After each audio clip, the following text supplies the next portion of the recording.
अब लोग तत्वों के अंतर्गत एक महत्वपूर्ण टॉपिक आता है लेंथेनाइट संकुचन। क्या होता है लेंथेनाइट संकुचन? बोर्ड एग्जाम में इससे रिलेटेड क्वेश्चन अक्सर पूछा जाता है।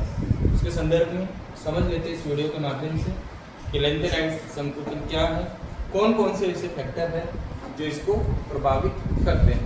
तो आइए सबसे पहले इसकी परिभाषा से बात करें। लेंथेनाइट संकुचन को आकुंचन भी कहते हैं। संकुचन कहे चाहे आकुंचन कहे। संकुचन का मतलब घट जाना, कमी आना। घटेगा कैसे वो चीज देखिए। लेंथेनाइट श्रेणी इट मींस 4f श्रेणी, जिसमें इलेक्ट्रॉन लेंथेनम के बाद भरा जाता है।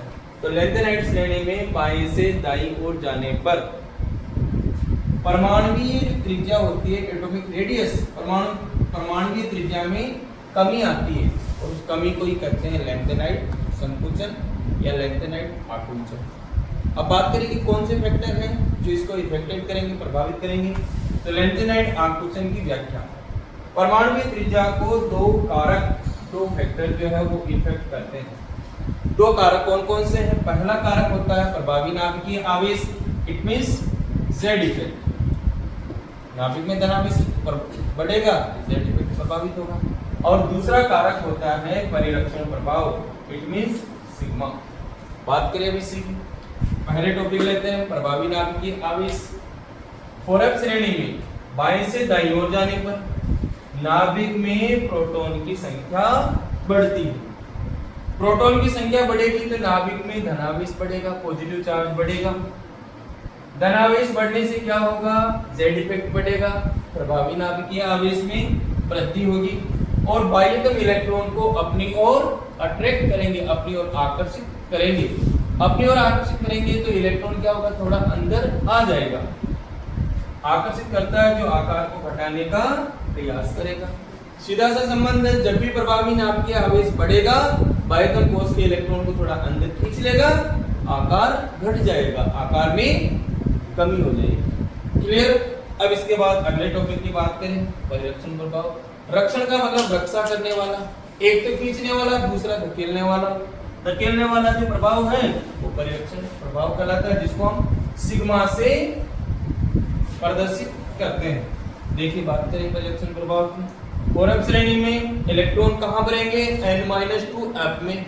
f उपकोष है, f उपकोष तो संक्रमण तत्वों के भी अंदर आता है। संक्रमण तत्वों के लिए कहते हैं n-1, तो आंतरिक संक्रमण के लिए कहेंगे n-2 f में। उपकोष में भरे जाते हैं। ये आंतरिक कोष, ये आंतरिक जो उपकोष है, कोष नहीं है, ये आंतरिक उपकोष है n-2 के इलेक्ट्रॉन बाह्यतम इलेक्ट्रॉन को प्रतिकर्षित कर आकार को बढ़ाने का प्रयास करेगा। अब आकार को बढ़ाने का प्रयास करेगा, परंतु है क्या? अब उपकोष का आकार ही बड़ा है। आकार बड़ा है तो इसका परिरक्षण प्रभाव क्या हो जाएगा? वीक हो जाएगा, दुर्बल हो जाएगा। इलेक्ट्रॉन दूर दूर है, दूसरे इलेक्ट्रॉन को कम प्रतिकर्षित करेंगे, तो इससे क्या होगा? इसका जो लगने वाला परिरक्षण प्रभाव है वो वीक हो गया, दुर्बल हो गया। जब प्रभाव दुर्बल हो रहा तो कौन बढ़ गया? प्रभावी नाभिकीय आवेश। परंतु इस स्थिति में उपकोष का आकार बड़ा होने के कारण परिरक्षण प्रभाव वीक। इस स्थिति में जेड इफेक्ट प्रबल। दोनों में से कौन सी चीज प्रबल? प्रभावी नाभिकीय आवेश। और प्रभावी नाभिकीय आवेश प्रबल होने से जो परमाणुवीय त्रिज्या है उसमें कमी आ जाती है और कमी ही क्या कहलाएगी? लेंथेनाइट आकुंचन या लेंथेनाइट संकुचन। शॉर्ट में दोबारा समझे। प्रभावी नाभिकीय आवेश तो आकार को कम करने का प्रयास करेगा, परिरक्षण प्रभाव आकार को बढ़ाने का प्रयास करेगा। यहाँ पर परिरक्षण प्रभाव अब उपकोष का आकार बड़ा होने से वीक है, दुर्बल है, तो उस कंडीशन में प्रबल हो गया प्रभावी नाभिकीय आवेश। और जब प्रभावी नाभिकीय आवेश प्रबल हो जाता है तो बाह्यतम इलेक्ट्रॉन को अपनी ओर आकर्षित कर लेता है और आकर्षित करेगा तो इससे के कारण परमाणुवीय त्रिज्या में कमी आएगी और आकार को घटाने का प्रयास होगा। क्लियर? और बोलो मन से, तो इसको बंद कर देने को किसी को। लेंथेनाइट आकुंचन के बाद इसी से रिलेटेड टॉपिक आता है लेंथेनाइट आकुंचन का महत्व, इसका इंपॉर्टेंस क्या है, कहाँ इसका यूज है, इसके संदर्भ में भी इस वीडियो के माध्यम से समझते हैं। आकुंचन का मतलब उसका संकोचन है, आकार में कमी है, इसका इंपॉर्टेंस क्या है ये बात हमें समझनी है। लैंथेनाइड आकुंचन के कारण द्वितीय व तृतीय संक्रमण श्रेणी के जो तत्व है उनका आकार लगभग इक्वल होता है। दोनों श्रेणी का जो आकार है लगभग बराबर होता है। टोटल डी ब्लॉक के तत्वों की 4 श्रेणी है, 3D श्रेणी, 4D श्रेणी, 5D श्रेणी और 6D श्रेणी। इसको बोलते हैं प्रथम संक्रमण श्रेणी, इसको बोलते हैं द्वितीय संक्रमण श्रेणी, इसको कहते हैं तृतीय संक्रमण श्रेणी, इसको कहा जाता है चतुर्थ संक्रमण श्रेणी।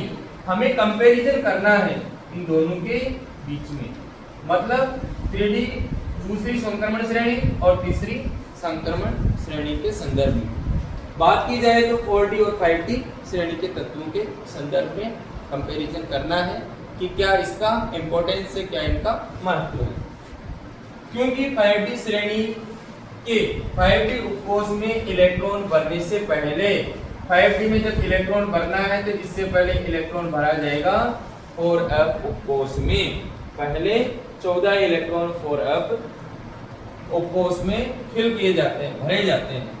4f के बड़े आकार के कारण 4f उपकोष का आकार क्या है, लार्ज है, बड़ा है।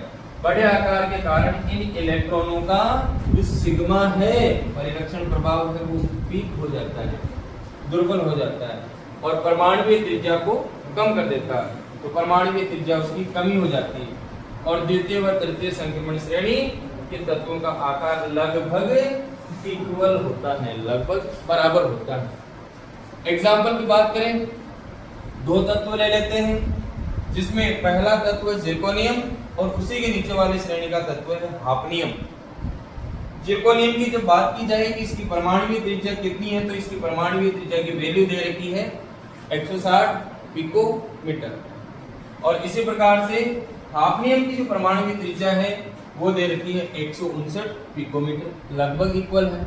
इनको सिस्टर मेटल के नाम से भी जाना जाता है कि ये जो तत्व है जिरकोनियम और हाफनियम दोनों की परमाणुीय त्रिज्या लगभग इक्वल है, इसलिए इनको धात्विक बहने मतलब सिस्टर मेटल के नाम से भी जाना जाता है। और इसमें हमें ध्यान रखना है कि 2 श्रेणियों के तत्वों के मध्य इस प्रकार का संबंध होता है, दूसरी संक्रमण श्रेणी और तीसरी संक्रमण श्रेणी के तत्वों का लगभग आकार इफेक्ट है इसका कि इसमें तो इलेक्ट्रॉन भरे जाएंगे दूसरी संक्रमण श्रेणी में तो 4D में, और जब तीसरी संक्रमण श्रेणी की बात की जाएगी भरना है 5D में, उससे पहले इलेक्ट्रॉन भरे जाएंगे 4f में। 4f में 14 इलेक्ट्रॉन भरना है, आकार बड़ा है, परिरक्षण प्रभाव दुर्बल है, आकार घट जाएगा। आकार घटेगा तो वर्ग में ऊपर से नीचे की ओर चलेंगे, तो जितना आकार 4f का है उतना ही आकार मतलब 4D की श्रेणी के तत्वों का है, उतना ही आकार 5D श्रेणी के तत्वों का भी होने के कारण इनका परमाणु आकार लगभग इक्वल रह जाता है, जिसे हम बोलते हैं लैंथेनाइड संकुचन के तत्वों के महत्व में सिस्टर मेटल के नाम से। भाई जिरकोनियम और हाफनियम क्वेश्चन इस प्रकार से भी पूछ सकते हैं कि जिरकोनियम और हाफनियम की परमाणुीय त्रिज्या लगभग समान होती है, क्यों? उसका एक्सप्लेनेशन हमें यहाँ से देना है, ठीक है।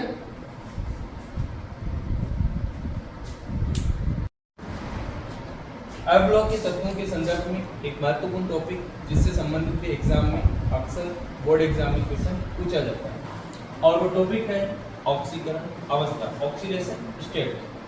सामान्य ऑक्सीकरण अवस्था लैंथेनाइड श्रेणी के जो तत्व है उनकी जनरल ऑक्सीडेशन जो स्टेट है सामान्य ऑक्सीकरण अवस्था होती है +3। 3 वाली ऑक्सीकरण अवस्था ज्यादा इनकी स्टेबल होती है, स्थायी होती है। ज्यादातर तत्व जो है वो +3 ऑक्सीकरण अवस्था प्रदर्शित करते हैं। ऑब्जेक्टिव में क्वेश्चन पूछा जाए कि लैंथेनाइड श्रेणी के तत्व निम्न में से कौन सी ऑक्सीकरण अवस्था सामान्यतः प्रदर्शित करते हैं? +3, +2, +4, +5, तो +3 राइट आंसर होगा। क्लियर? +3 ऑक्सीकरण अवस्था के अलावा +2 और +4 ऑक्सीकरण अवस्था भी ये दर्शाते हैं। इसके पीछे रीजन क्या है? तो लैंथेनाइड तत्वों में +2 और +4 ऑक्सीकरण अवस्थाएं खाली कक्ष, रिक्त, अर्धपूरित कक्ष और पूर्ण पूरित F कक्षकों के स्टेबिलिटी स्थायित्व के कारण पाई जाती है। लैंथेनाइड तत्वों में +3 जो ऑक्सीकरण अवस्था है वो +2 और +4 ऑक्सीकरण अवस्था से अधिक स्थायी होती है। +2 कौन प्रदर्शित करते हैं? दो एग्जांपल हमें ध्यान रखना है। +2 ऑक्सीकरण अवस्था दर्शाने वाले जो लैंथेनाइड श्रेणी के तत्व है उसमें एक यूरोपियम है EU और एक इटरबियम है YB। इसी प्रकार +4 ऑक्सीकरण अवस्था दर्शाने वाले तत्वों में लैंथेनाइड श्रेणी में दो तत्व है, एक सीरियम है Ce और एक टर्बियम है Tb। ये हमें ध्यान रखना है, महत्वपूर्ण टॉपिक है। इसके बाद आगे अगले वीडियो में बात की जाएगी।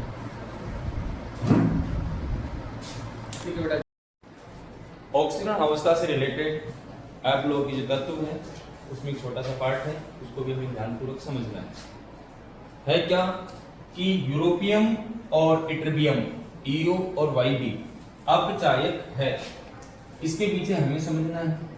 और दूसरा है कि सीरियम और टर्बियम ये दोनों ऑक्सीकारक है। तो क्या इसके पीछे फिनोमिना है, क्या ऐसी घटना है, वो हम समझते हैं। सबसे पहले बात करते हैं पहले टॉपिक के बारे में। EU और YB अपचायक है, क्यों? क्योंकि इनकी ऑक्सीकरण अवस्था होती है +2, स्टेबल ऑक्सीकरण अवस्था इनकी +2 है। ऑक्सीकरण अवस्था परिवर्तित होती है +3 में, तो +2 ऑक्सीकरण अवस्था +3 में परिवर्तित हो सकती है। इट मींस इनका ऑक्सीकरण संभव है।